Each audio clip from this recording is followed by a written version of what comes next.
Hey, welcome back to the Road to Recovery podcast. My name is Ryan, and I'm here as always with my ex-vegan comrade, Tommy. I just got to remind everyone that you're ex-vegan. You had to slip that in there, Ryan, didn't you? You just ruined the moment. It means nothing to me, but I like how it affects other people, and I like watching the interaction. But you can let me know, as always. And today we're joined here with a really special guest. We've had on a friend of ours, Bart, before. This is Pim. Thank you so much for being on here. Let me know if I ever say your name wrong or any of that stuff, because I butcher names constantly. I am a Midwestern American, and we are just known for ignorance and a lot of wheat, which is that's your excuse, and you're sticking to it.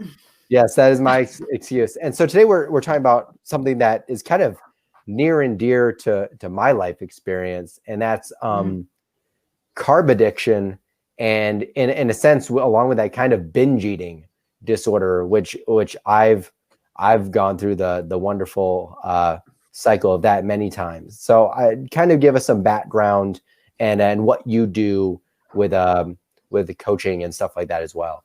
Mm-hmm. Okay, so I don't know where to start. I could start from the beginning. I think a lot of people can relate to having been addicted to carbs, but they didn't know it at the time since they were children. And thinking back, I know that I was, for sure. So I have like a few memories. I don't have a lot of memories from a kid, but my mum likes to sleep in. So in the mornings I might have been like 5-6 years old. I used to get the chairs out in the kitchen and climb up and reach into the corner of the top cupboard, because I knew that she would hide the cookies there, because she was hiding them from me. Because she knew that I would be nagging at her until I got one, or I would have a tantrum because I didn't get one. So she just didn't tell me that she had them.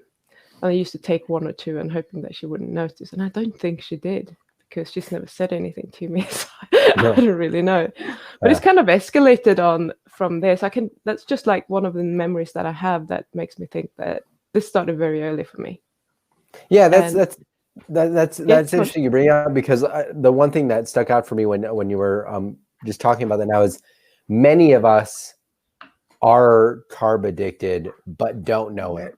Mm-hmm. And it's that dopamine hit we're getting from the carbs that you get good feeling when you're like chowing down on like a cookie or biscuit or something like that. So I think that's something that a lot of people can relate to. But I'll let you continue there. Yeah, I think, I grew up eating a lot of carbs. So I'm from Sweden originally, and my breakfast was pretty much every morning was orange juice with toast and butter and some kind of smoked meat. That's at least it wasn't marmalade, thank God. But when I started school, it took me about 5-10 minutes to walk home at lunchtime, and I hated the school lunches. So I used to go home, cook pasta, eat it with salt and butter, and that was it. And I thought, I can live on bread and pasta for the rest of my life. I don't have a problem with that. I was doing a lot of sports. So when I started learning about nutrition, which was quite early because I've always been interested in it, I was like, oh yeah, this is good. I'm already eating really well, because you need the carb load. And I just kind of justified my eating with that and thought I was doing a good thing. I knew that the sugar wasn't ideal, but carbs are carbs, aren't they? Yeah. So I think that probably fueled it, but it started to maybe around age 12-ish or so, when I had enough pocket money. I used to go and buy, we have these like they're chocolate bars, 55 grams. I remember everything about them. They call kexchoklad in Sweden. So it's like a wafer with some chocolate in between. And I just love them. I used to go and buy at least one every day. Like, is that normal? I thought so. I don't know what you think. Yeah, I can relate to that. It sounds normal to me. There you go. So yeah, always interested in nutrition, always interested in sports. So I did start, because I'm above average intelligence. So I was kind of bullied by my teachers to go and study natural sciences. But I wanted to do something like baking. I wanted to be a confectioner. So I started studying natural sciences, and I was just like, I don't like it. This is not what I want to do with my life. And then I went on to actually go to the hotel and restaurant school, because I thought that was my alternative. unfortunately, it was too much cooking, like cooking food. And I loved the dessert department, obviously. And that wasn't very helpful. But when I finished school anyway, I decided I want to be a personal trainer. So that's what I was doing. I took another course, became a personal trainer, a diet advisor, and the sugar thing just kept escalating. So every day, either from and to work or to work, I was always buying some chocolate. So this is just like, it's pure madness, because I was teaching people what to eat. I was teaching them how to train and take care of their bodies.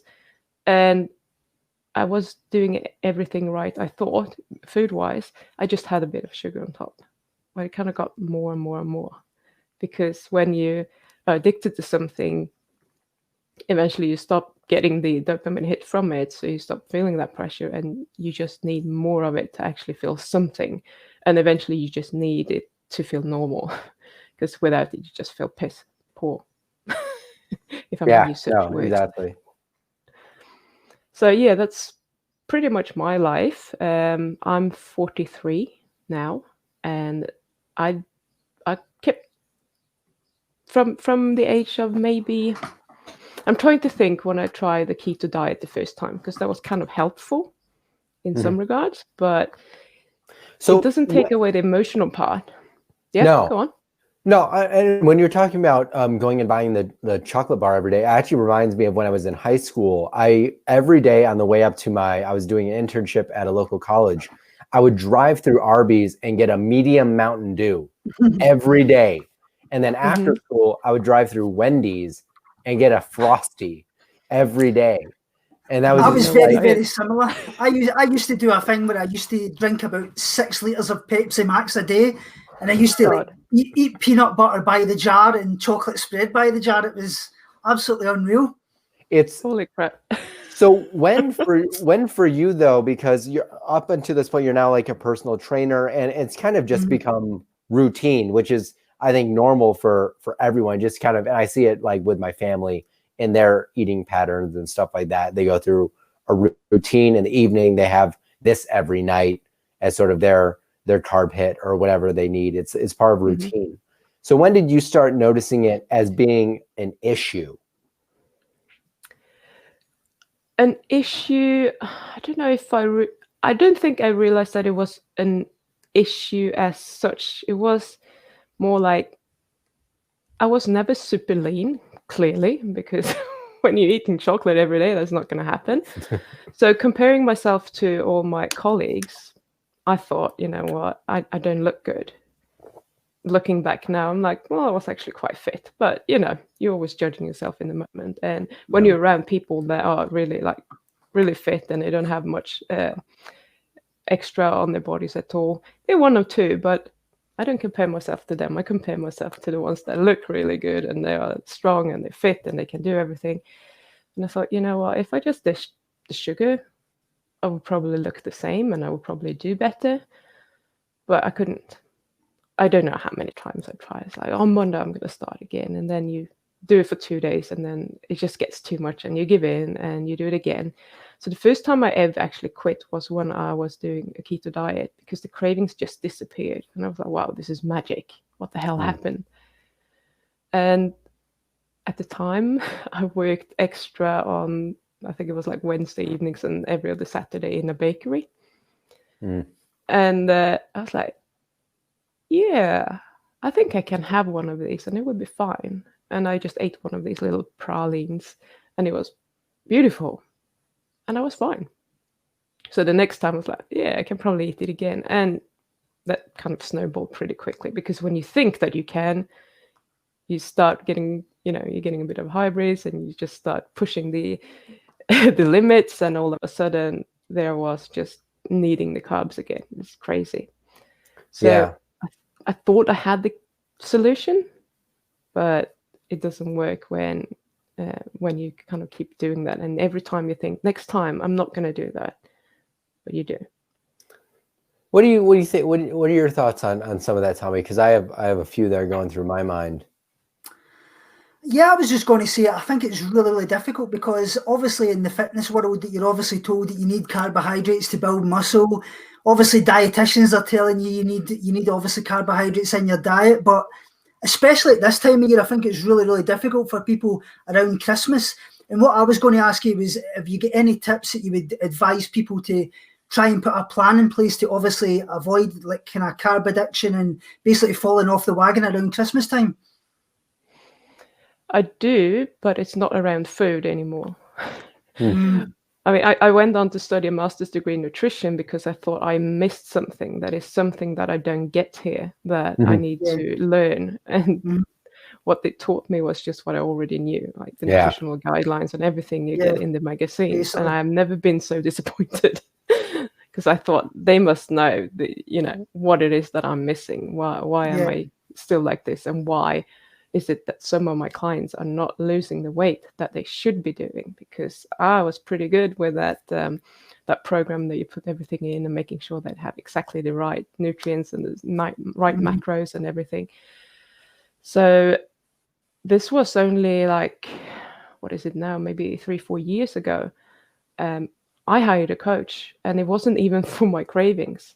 It was just like a life coach, and it turned out that she had been helping people losing weight before and with emotional eating. And I was like, I'm not an emotional eater. I'm not eating when I'm upset, but when I'm eating, it's when I'm procrastinating or when I'm bored, when I'm restless. So clearly I'm an emotional eater. And it took me probably 4 or 5 months before I even thought about trying what she was teaching. And when I did, it worked. It's just crazy. It's like so simple, so easy when you kind of realize that the cravings are just emotions. You don't have to obey the cravings. I'm not saying that it's easy to do, but it's the whole idea and the concept of actually doing it is really easy if you just commit to doing it rather than committing to quitting sugar. Because every time I do the work, cravings, they're not a problem. It's easy to not give in to them. But if I think that, I got this, then I'm going to go and eat it. No, continue. Go ahead, Tommy. I was just going to say that's something we talk a lot about on the channel, and there's two opposites to that. Basically, when we talk about emotions, for myself, obviously, I suffered with an eating disorder in the past, and it was basically all because of grief. And for me, I controlled my emotions through restricting my food because I lost my mum, my wife's ovarian cancer, losing my dad. So it's a very similar thing, but it's two broad different subjects, really.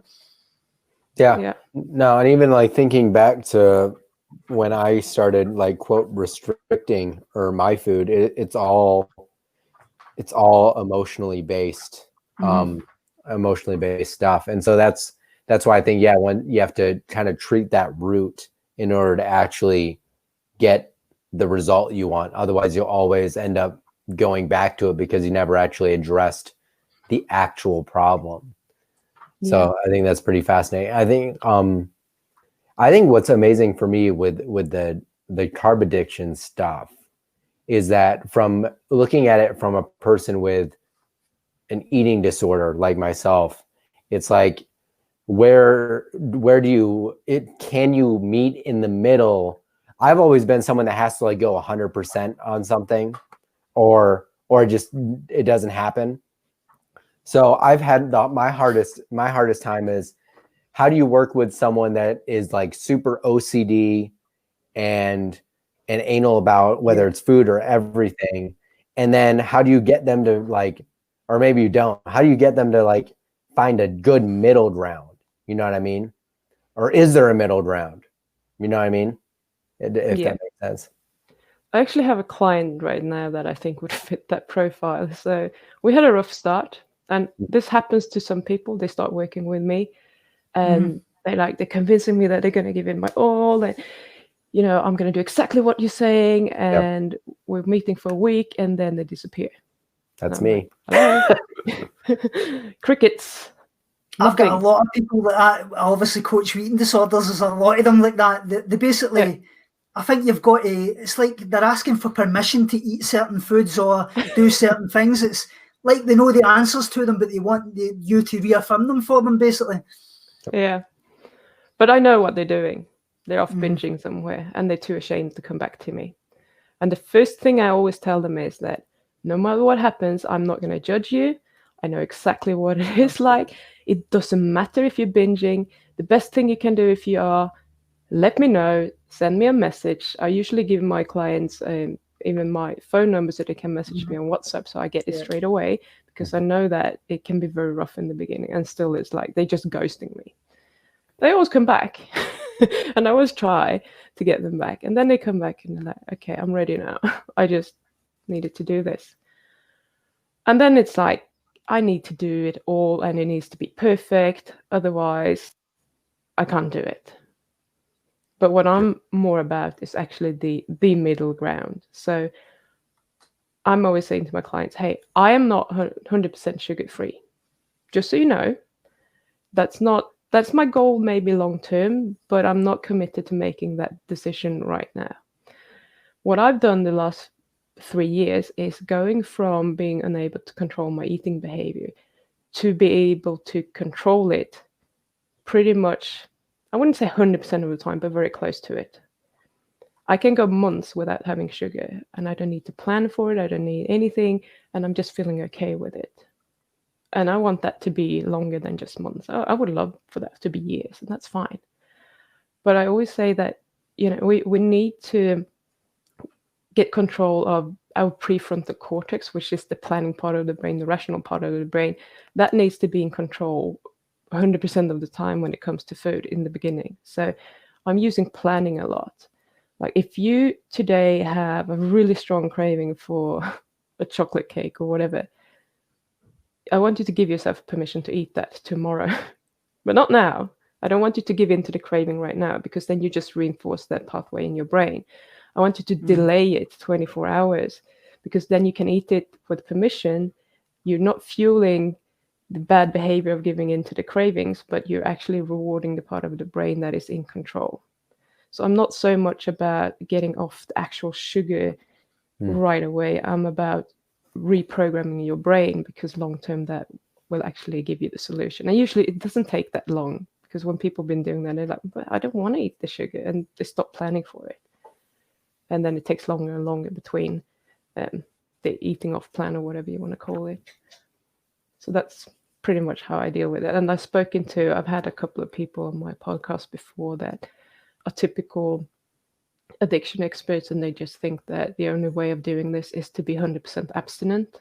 That would never have worked for me, and I think it wouldn't work for a lot of people. So if you're a person that can do it, go ahead and do it. I think that's probably best for you. It's probably a lot easier than having to manage your cravings for years, but for most people I don't think it's actually doable. I would agree. I think, Tommy, you've seen that with, like you said, clients you've worked with eating disorder recovery. And continue. My wife is actually going through a similar thing at the moment. She's actually been diagnosed as type 2 diabetic, and she's actually suffering with her problems with her eyes. So they're actually thinking she's got early onset of diabetic retinopathy. And she's really, really struggling to stop the kind of eating cakes and things like that. And I'm kind of thinking it's got to the point that it's maybe best just not having them in the house, because she's really, really strict when she's around me, but I'm finding it's during the night when I'm actually sleeping that she's actually going and having these things, and I'm waking up in the morning and they've disappeared and things like that. And it's a real worry, because she's suffering a lot of health issues because of this at the moment. I think that's, and I've noticed this just with friends I've talked to that are dealing with other complications of certain behaviors, health behaviors. But it's my only saving grace is, like, for instance, when I got sick with my nerve stuff, regardless of like why it happened. Well, screw it. I'm just like your wife. I still suck at that. Now that I think about it, I still suck at that, because my behavior is like the opposite problem.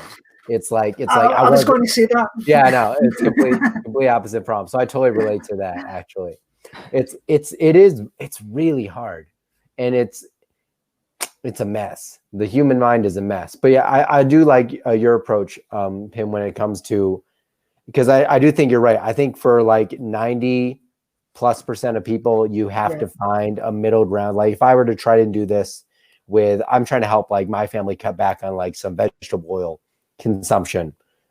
starting next year. And like for them, I know in order to make it a successful transition, it's going to have to be less thinking about removing everything and doing it slowly over time, and like slowly reducing what you're consuming or what you're baking and all the stuff for baking with different oils, etc. It's a much slower process where for me, I can't even say that I'm like successful at it because I ask Tommy for permission like every day on something. I had no room to talk in here.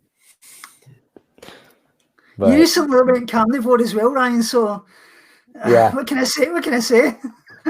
yeah.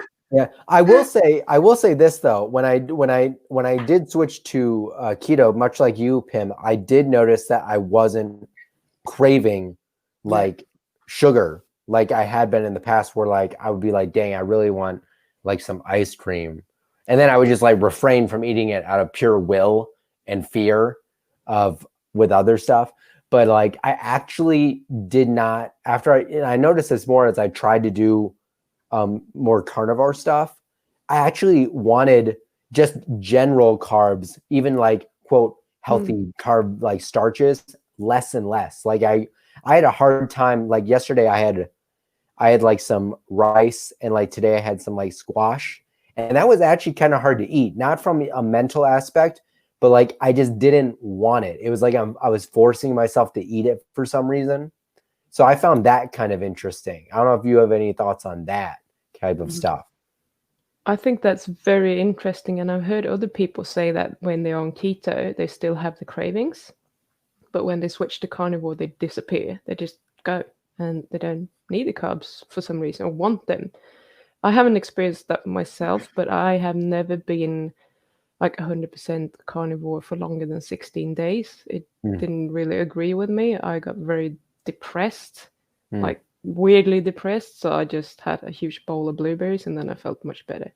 And then I kept eating my blueberries.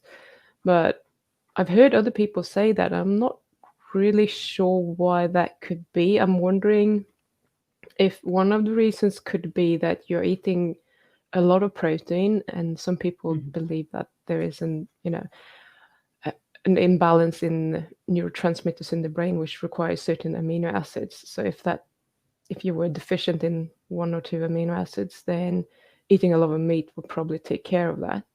So I think maybe that could be one of the reasons. I don't know. And the other reason is that probably is possible. Yeah. The other reason I'm thinking about is that most people, when they're eating keto, include keto sweets. So you're kind of fueling that sweet taste, and that's gonna get your brain to light up in various ways to various degrees. But you kind of keep the sweet palate there, and you want the sweet, so you're gonna keep wanting to do that, whether that's real sugar or not. I was doing keto with keto treats, sweet things, for years. So I always had the cravings, and every time I would go off the diet, I would just like go for a total binge, even out of character for me, like over the top, because I've been substituting with something that isn't that nice for months. And then I'm just like, I'm going to have everything that I didn't get to have. And I just go on like a month-long sugar binge or whatever. So I'm not for that kind of eating anymore. And I just see so many people asking, like, do you have a recipe for this and that is keto, and what sort of sweeteners can I use, and what can I substitute this with? And I'm like, you just eat real food and stop substituting. Like, take the shortcut. Don't go through that whole long. I get that some people need it for a period of time, but don't do it for years, because it's gonna mess you up for sure. I actually have a question based on just that very thing for you, Tommy. With this is because you are ex-vegan. I was kind of curious, and maybe your thoughts on this too, Pim, in general. But when I see like vegans eat I can't believe it's like not a burger. My mind is thinking you're trying to trick your brain into thinking it's a burger because you really want a burger. But so my thought is like, and like with the keto treat stuff too, it's kind of like, I hate to like judge people. I know we all judge people to an extent. I need to judge people less because I am far from perfect in any shape or form with food, like very far removed from being close to like stellar relationship. But I've always thought like if you're gonna choose a distinct pathway, like if it's harder to do on carnivore because it's hard to make plants out of meat. But when you're going a distinct pathway, I feel like you should either be in or not in. You can't be like part in and then want to. What do you think about that with the fake burger stuff and the fake meat? I would say to that, the vegan is obviously going to say that it's basically because they love the taste of meat, but they just don't love obviously eating an animal. That's going to be their argument, right? But yeah, in my opinion, you really do miss the taste of meat. But I think as well, in my opinion, what I've seen in the vegan community when I was in it, that the ones that actually eat mock meats actually seem to last the longest, which is maybe sounds pretty strange. I don't know why that is. But you do find that the people that are on like the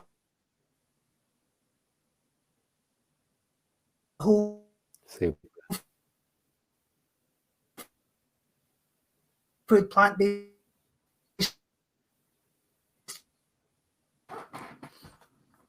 We lost you for a minute there, Tommy. Can you hear us okay? Sometimes his internet cuts out. I think I understand what he was saying as far as like where he was going. Do you have any thoughts on do you work with, so like, yeah, when people ask you for like do you have recipes for like this keto treat or this fat bomb thing? How do you kind of navigate that with a client? Because I still look at that as an unhealthy relationship because it's like they're trying to give themselves permission to eat something, but it's not really that thing. It's like tricking your brain, I guess.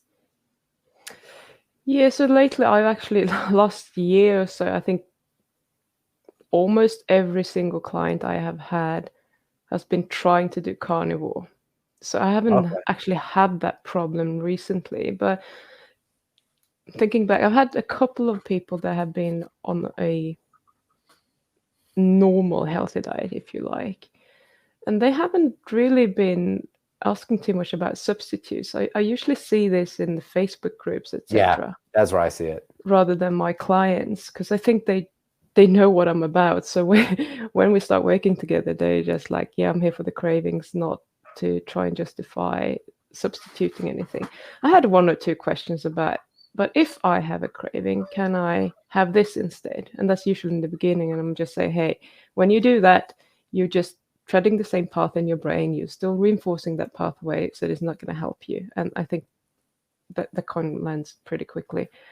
So when it comes up in the Facebook group, I'm like, sure, you can do this if you like, but this is what happens. And when you do that, and if you do it too often, you're just going to set yourself up for failure long term. So the best thing you can do is use the plan to have, your off meal, and do that with the fat bombs instead of real sugar, if you like. Most people choose to have real sugar instead when they have to do it that way. So I think my message is pretty clear where I stand with regards to that. So people are not pestering me too much about it. Thank God. Yeah, no, yeah, I totally understand. I was actually, because you do work with quite a few people that are trying carnivore, do you look at their carnivore journey as, I mean, everyone's goals are obviously different. Yeah. But when you're working with someone that's trying to do carnivore, is that more of a short-term strategy to regain that relationship and then slowly reintroduce stuff? Or are they generally looking long-term, like carnivore style eating? I'm trying to think that. I think most people just want to do it as a lifestyle, like forever. But I do have a couple of clients that are trying to lose weight, so they want to be more strict right now and be a bit more lenient. So my carnivore, if you want to, I call it a meat-based diet because I'm not carnivore, is mainly meat butter, some sort of fat, and I do have berries, like sometimes several times per week, sometimes maybe once a week, and sometimes I want a banana or whatever, then I'm gonna buy a banana. I have had avocados a couple of times the last month. I mean, I'm not 100% anymore. I'm not just gonna eat real food. So if I'm having it, I don't even like calling it a cheat. I'm just eating real food, but it's mainly meat based, and a lot of people find this kind of relieving that I'm doing that, and they're like, "Well, that's what I want to do. I don't want to be 100%, carnivore." Fine, you do whatever you want because it's your life, and if you don't, have any bad side effects from the plants, which I don't, then why not? If you enjoy them, I am sure that maybe they are not great, but I'm one of these people. My body can take a lot of abuse before it tells me that something's wrong. I'm not one of the canaries in the coal mine. So I'm having to look at the people that are very sensitive to things to figure out what's probably good and bad for other people. Because I know that maybe for me, this is going to turn up in 30 years' time. It's just a delay. So I'm not going to sit and make kale smoothies or whatever. But if I want to eat kale, then I'm going to eat kale. Not that I would want kale, but you get my point. I'm not that bothered. No, I mean that doesn't create cravings. That's kind of how I've looked at it after I even just reduced carbs really low. I kind of look at it as like if I ever go full carnivore, it'd be more of a set, like a reset period of time in my body, like just a reset. Because I'd be similar to you where I would like eat berries and occasional fruit and stuff like that, which I think is pretty, if you're trying to do it like ancestral diet based, eat like your ancestors, it's probably pretty ancestrally accurate. I saw you smirk earlier, Tommy. What was that about? I think it was about cheat days.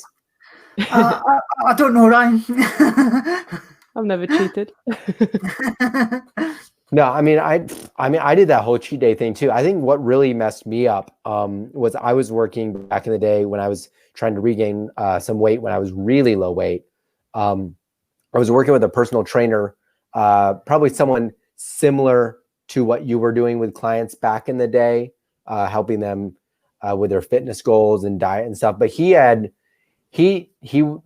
didn't understand the psychology of eating disorders. Mm-hmm. So to him, when he would explain things to me, he actually encouraged me to binge. He was like, every weekend, I want you to eat like 5,000 calories both those days, like Friday through Sunday, which I don't even think necessarily was a bad idea. I think his like heart was in the right place with it. I just think I took that and then I took it to the next level with binging, and I manifested it into an unhealthy behavior in the future, where what I would do was on the weekend, I would basically go to every fast food restaurant I loved and just like eat 10,000 calories of just sugar basically. And then I would freak out. And then the rest of the week, Sunday through the next Saturday, I would just eat like next to nothing egg whites, like some spinach in that to like compensate. And so it was just like this terrible spiral behavior. It's basically how our mind perceives things, and we just become obsessive about it. Like that was really all that was there. You've just taken that, what he said, and just became obsessed about it. Yeah. So did you ever tell him what you were doing, how you were eating, and how you were eating the rest of the week? Was he aware of? I was one of your I was like one of your clients that was like, literally, I sat down with him first day. I was like, dude, 100% committed. I did it. I will do anything you say. And I hate this because I still do it to like an extent where like I'll say like, I am all in, and then my mind goes and I'm just like, I'm going to do what he said, but I'm going to do what I also think is right. So I don't actually listen to what you say. And then I just take whatever you say as like a permission to do what I actually want. It's really frustrating for everybody. Ryan's great at telling me things, but he won't tell any other people. But he asks me for the answers, and I tell him, and then the next week he's asking me the same thing again. Yeah. Excellent. Yeah. It's a wonderful relationship me and Tommy have. Cheers to you. No, I don't think I've ever had a client like in the gym that's told me that, oh yeah, I was binging the whole weekend or anything. They wouldn't tell me any such things. I actually, the thing was, when I was working with him, I actually was honest, but at that point it was like I needed to gain weight no matter what, almost. Yeah. So being honest with him. You're still at that point, though, really. Yeah, I know. I mean, what? Well, we're going to mention numbers, but you're at quite a low weight compared to even me. You know what my justification now, though, is in my brain that I need to get past is that I've never been, quote, standard weight. I've always been underweight, because when I look at my license from when I was like 17, prior to developing my eating disordered problems, I just ate shit like every other like teenage kid who thought that that's just how you eat. When you're a teenager, you eat pizza whenever, you eat like chips and stuff just all the time, or whenever you want. I was like 117 pounds when I was doing that. And so you're 125 or something, aren't you? Yeah. So it's like, but that's like my justification is like, well, if I was and I'm 170 and I'm the same size height as you. Yeah. So, I know. This podcast quickly turned on me fast. That's it, Ryan. I'm giving you straight. I just find, no, I appreciate it. I just find the carb addiction thing interesting, because I have to personally be careful about talking about anyone else having carb addiction problems as saying it's wrong, because I myself have a bad relationship with carbs and other things. I just found it fascinating when I went carnivore, and you said like many of your clients notice this, where they stop craving sweets or like tons of fruit or other grains and stuff like that. And in my mind, it's like, is that dangerous? Because is that a wrong step? I'd actually like your thoughts on that, Tommy. Now that, because I'm sure other people go through something like that, where they get to a point and then they start looking at what's generically out there as information. What is the correct information as far as like when it comes to carbs? Because you hear different things in all these crazy communities about all the different micros and what's actually needed and stuff like that. So it gets like cannon fodder, and you don't know how to, compute any of it. It's difficult, obviously, when you're dealing with eating disorders, because in that scenario, basically, you've got to be able to not restrict any food group. So when we're talking about that, obviously carbs are essential for recovery, especially for a certain period of time.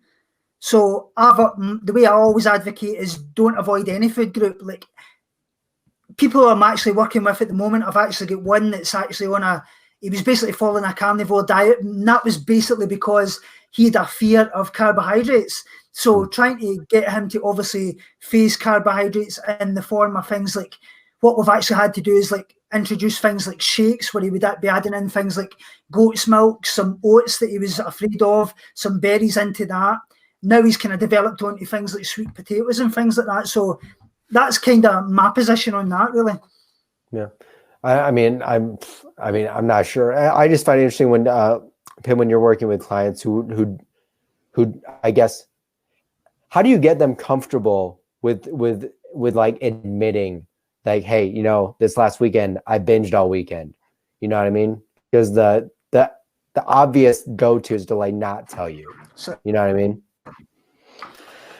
It's a tricky one. That comes through trust, I would say, really. Trust between you and them. Yeah.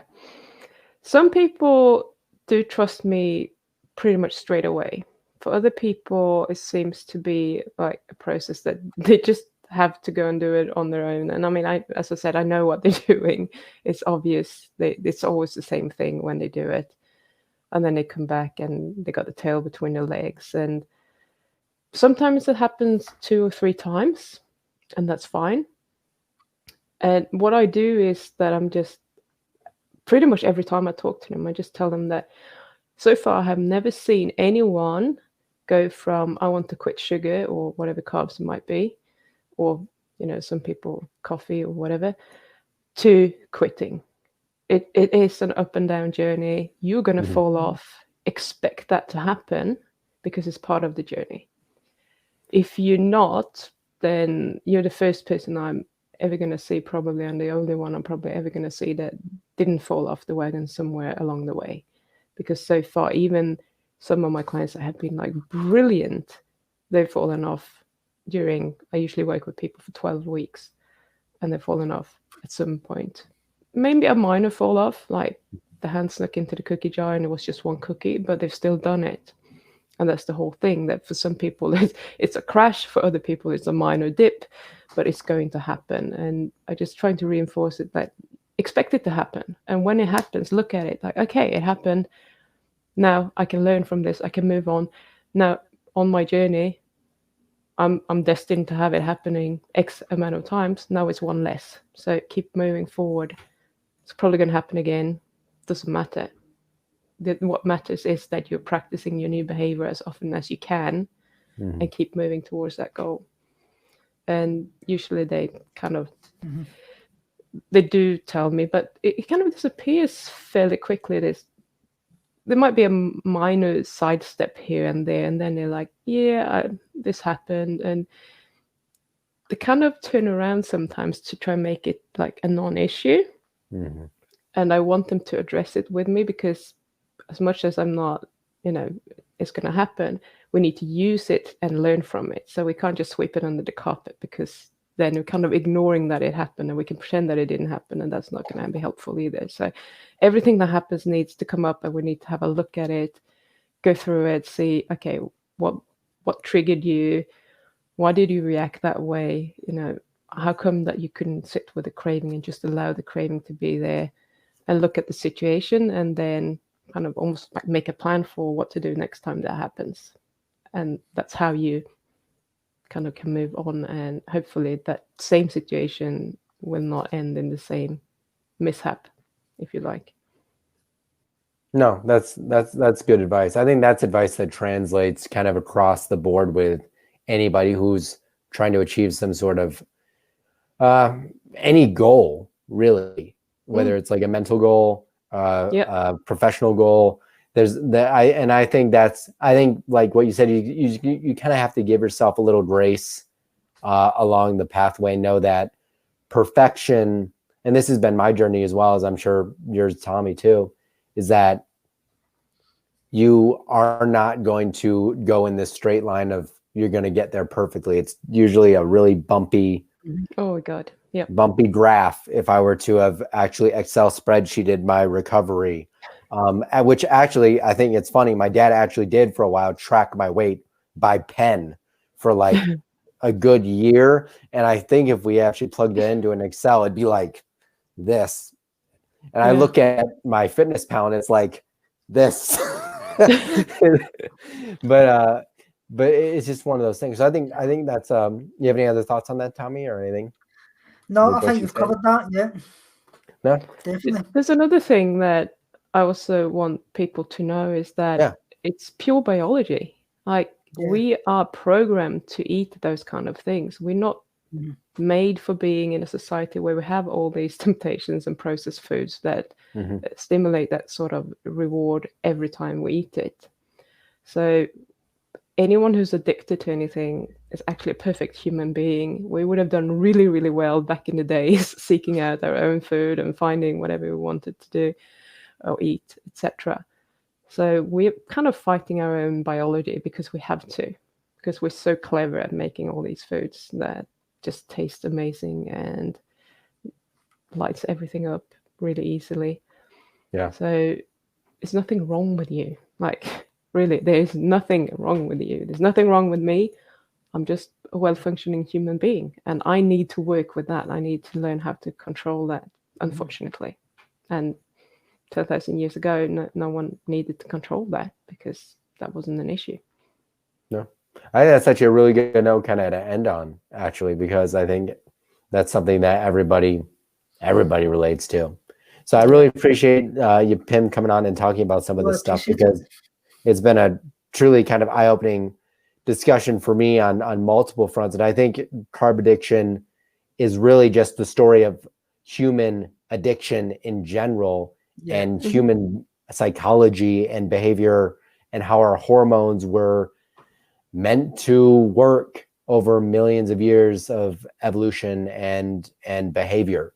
We're really all just acting as a human being, and it's really the environment that's changed around us that's making these behaviors either amplified or suppressed. And it's finding that medium in between that you're helping people achieve. So please let us know where people that are dealing with stuff can reach out to you if they want to talk about this type of stuff, or etc. So I have a Facebook group if people wants to join that, which is called Life Without Cravings. I can send you the link if you like. That'd be great. That'd be great. Or if they want to speak to me directly, they can always email me at pim@pimjansson.com. You can put that email out there as well if you like. That would be fantastic. Send me both of those, and we'll put them in the description when we get this up. Well, but anyway, thank you so much for having me on. No, it was great. A pleasure. As always, Tommy, it's good to see you. So good to see you. And we will see all of you in the next one. Well, thank you.